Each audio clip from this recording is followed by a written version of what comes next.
Why is Nigeria in a perpetual cycle of fuel shortages? And what is the true cost of this challenge? That was the big question I asked at the start of the show.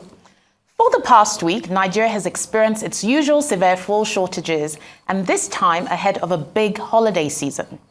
As of today, the Nigerian National Petroleum Company Limited says it has 2 billion litres of premium motto spirit in stock, equivalent to over 30 days of sufficiency. Is that reassuring? Well, a key issue here is the inherent high level of volatility in global oil markets, caused primarily by periodic supply disruptions, which have a huge contagion effect on vulnerable economies like Nigeria. In the past 2 decades also, in Nigeria's downstream sector, price caps, poor refinery capacity, and subsidies have all contributed to reduced profit margins for operators. So it means Nigeria is an oil import market where the trading of petroleum products as a business has dominated the sector much more than the provision of distribution and storage infrastructure as a business. Road transportation and trucking are the most common modes for petroleum product transportation due to limited pipeline infrastructure. Apart from storage infrastructure owned primarily by NNPC Limited and private operators, the system is almost entirely dependent on third-party operators and dealers for other parts of the supply chain, such as handling, transport, and retailing. A major factor which cannot be ignored is that the cost of fuel importation is exchange rate dependent.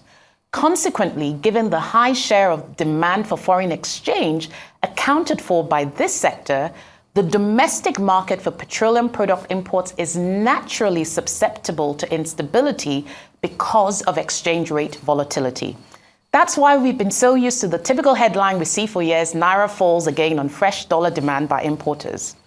Right now, Nigeria needs to find a way to build out strategic stocks of reserves and ensure quality infrastructure to get that fuel to end users. The US has strategic petroleum reserves it can use to balance the domestic fuel market because it has an interconnected transport infrastructure that can quickly and efficiently deliver supplies when shortages occur. Then, we also need to eliminate the bottlenecks and middlemen in the supply chain. But that will be a long shot if the biggest elephant of all in the room, subsidies, are not ultimately phased out. Subsidies distort markets. Nigeria, for instance, spent 7 trillion naira last year on subsidies. In my early career life as an oil and gas analyst, one of the most fundamental principles we understood was that the best way to control prices was to control the source, supplies. If supply was unhindered and infrastructure was adequate, operators would compete effectively, prices would be kept low in the long run, thus eliminating the need for subsidies.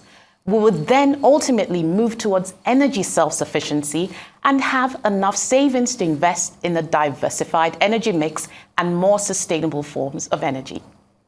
Tweet at me. You've been watching Business Week here on Arise News. I'm Rolake Akinkugbe-Filani, and I'll see you next week.